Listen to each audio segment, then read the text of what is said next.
we figured we would test this with some good old-fashioned science fiction, fantasy, and horror poetry ran from various projects across the years, and we'll see how long we can do this. We might not take up the whole lunch hour, so we appreciate anyone who is tuning in. Isn't that right, Reta? Oh, I think some people would like to see your face. All right. Okay, there you go. Good pop. All right, say hi, Reta. All right. So, we'll do a set of haikus from my cycle, Sympathy for the Xenomorph. To survive, adapt, but you will not recognize your children half human. Like eggs, long waiting, first came the miners, traders, who hate us inside. They trample our home. Everyone wants to leave. Mothers watch us burn. Just dumb animals, how they hate our food, our ways of becoming one. Nuke us from orbit, the only way to be sure. My, such charming hicks. You hate how we kiss. Bring us back your new weapons? No, let us stay here. Wake up from your sleep. Who is the true alien? Welcome to our home.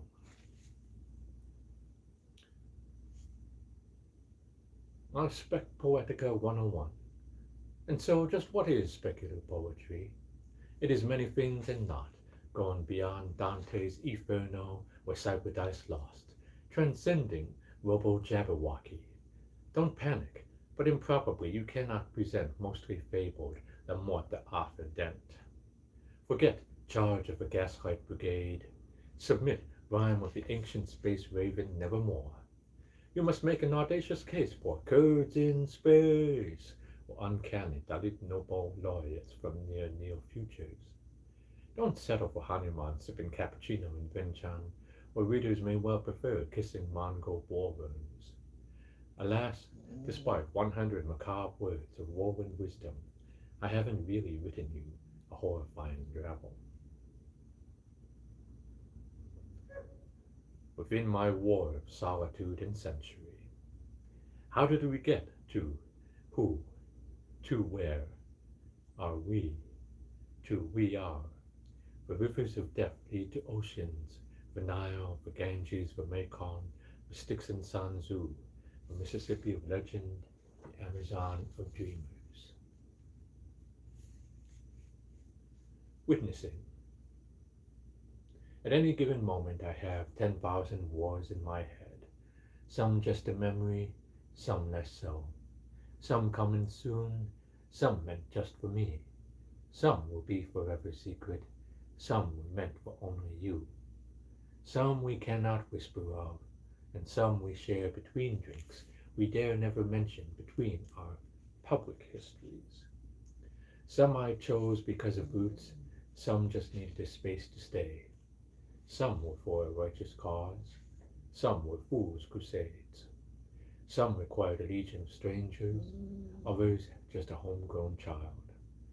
Beneath these vast stars aflame, I have but a few moments left for all of this, at most one mere century more. Tomorrow might be very different, assuming we don't come back again if we learn our lessons. Some hard as foreign tombstones and April ash, some less so.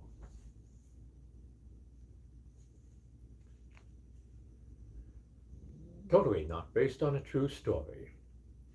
I suspect my dog ate my camera remote, a cheap one from that everything besides good books company. It was shortly after the new poem I wrote. Following some somewhat logical thinking, well, this may be pure fantasy, she smiles, tail wagging by my note, while I gaze at her furry belly, expecting. New photos to show up now, quite randomly, of her park, strange curves, bad angles of a boat, ghosts she barks at, odd loud dog memories, perhaps far superior to my own, at least until the important bits come out when a poet doesn't expect it. Oops, someone's at the door. Who could it be?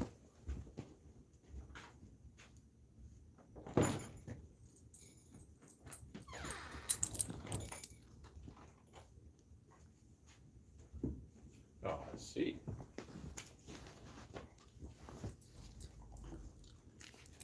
Ghosts. Uncle Brian, aren't you ever sad it's easier for you to write about old ghosts than your own family? My niece said one day in Ceres, California.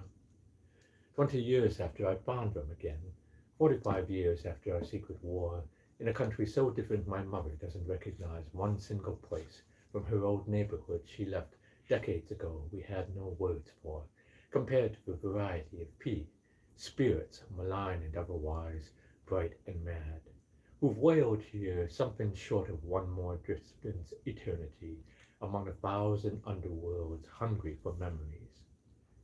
I buy my niece some sushi on her birthday, something called a spicy Godzilla roll, a few hours before midnight, with a pinky promise not to turn this into another poem in America.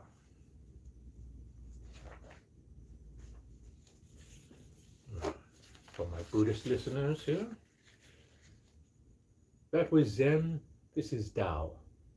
Big wheel, little wheel, you all missed the point. Who needs names? Who needs excuses? He found enlightenment in a drum beat, she with an iron in the face. Watching the moon, losing a finger, reading a letter, incompleting a poem. You see the pattern? Then you are a fool. The teachers are worse than the masters, and I, having written this poem, have told you nothing. Flora between us. Give me a rose, I will think of names.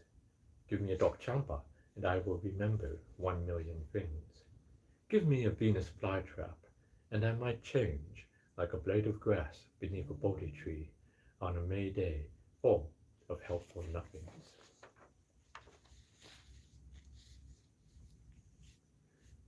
Kaluna means compassion. Beneath the ice at Lake Superior, who dreams we'd find Payanak, the king of the Nagas, may as well imagine a Lao poet thinking of you far from home. A dream of Kaluna, a taste of tomorrows, worth seeking in any lifetime. Lao epic, unused postage. 1969, 6 years before the end of the Royal Lao monarchy in 1975, or 16 years since the Kingdom of Laos gained independence from French Indochina. Americans will land on the moon in July. They've been secretly bombing Laos for 5 years now to stop the troops on the Ho Chi Minh Trail. In this year, Laos issued a set of stamps depicting traditional dancers arrayed as beloved characters from our epic Phalang, our version of a Ramayana. A great beauty was stolen away by powerful lusting giants who loved to kill. What lengths might a kingdom go to get her back, crossing jungles and seas? 53 years later, in the year of the tiger, a Lao poet in the Midwest owns a set now. It had never been used. 2 stamps are missing that would make this set complete, but it's a start. There's a certain poetry to that, I suppose. One more story in our diaspora.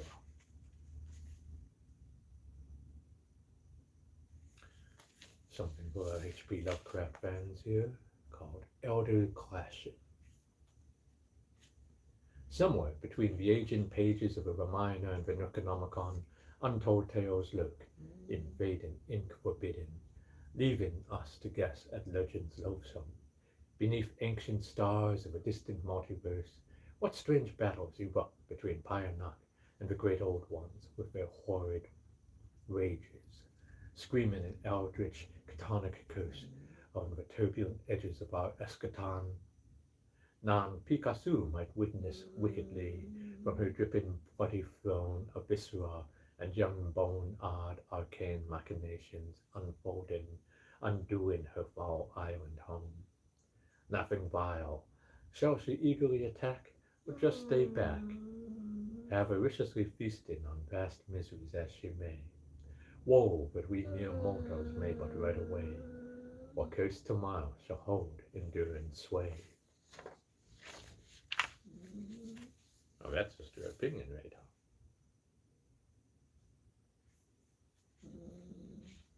Curious Conversations, 2561.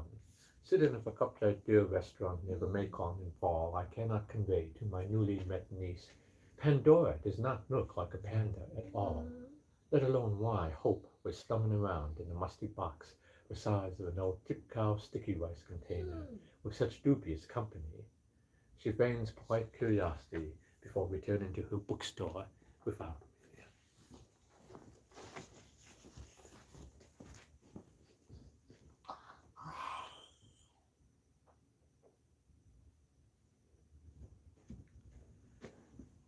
Okay. What's a poetry reading without some snacks?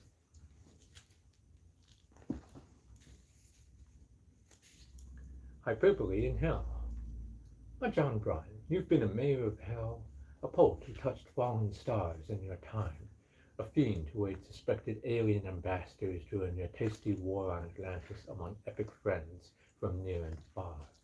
You traveled a globe on a chipped dime, composed a book or two of rhyme, found a lost family after a secret war, at least a little more than most, perhaps even a friendly ghost of note. But for all these feats amid your wandering, did you really find even a bit of success, for or a spouse to bring home before April to May? My student writes from afar with a knowing laugh, trimming me down easily as a discount Christmas tree to a stump, waiting for the tired wise of tomorrow. 2561 Edu. The Buddha created a saffron order draped in winding cloths for the dead, leaving ashes, old selves departing. Some say the stitching should remind you of farmers' fields, cycles of harvest, impermanence. It's the last day of the year, even for poets. Sokdi, Sabadi, cheers and auld lang syne. Who has the time to come back, to remember? Here we stand, finite as a paper bag that could carry almost anything we dare. Imagine how much we could transform with a few dreams, the right memory. A little hospitality, tomorrow's youth will turn into legends worthy of stars.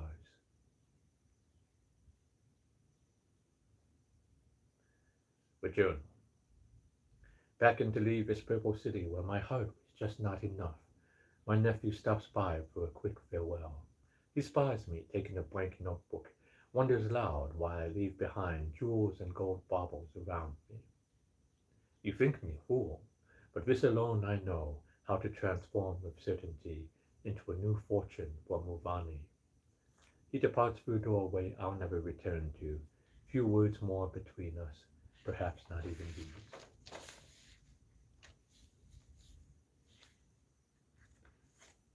A nexus before La Panzur. This one will be a little strange, but bear with me. Is it life without an instinct for survival, sensibilities for self-preservation surpassing amoebas?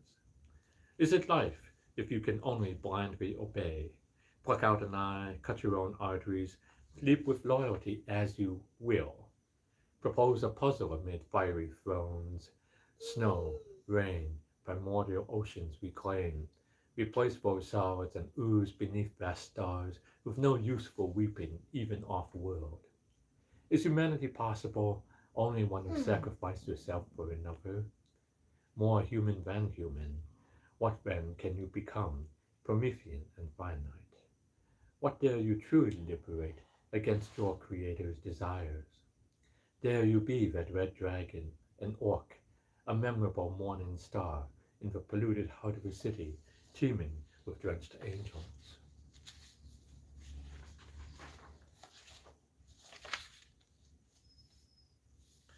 And finally, just to wrap things up a bit, a pen in perspective. I know, Reta. A pen in perspective. A pen is always filled with enough ink to change a galaxy until the very last drop, in the hands of a poet like you, perhaps, no matter how many questions you lose every day.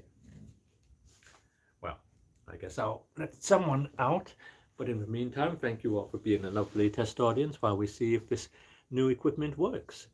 Have a great day, and I'll see you later.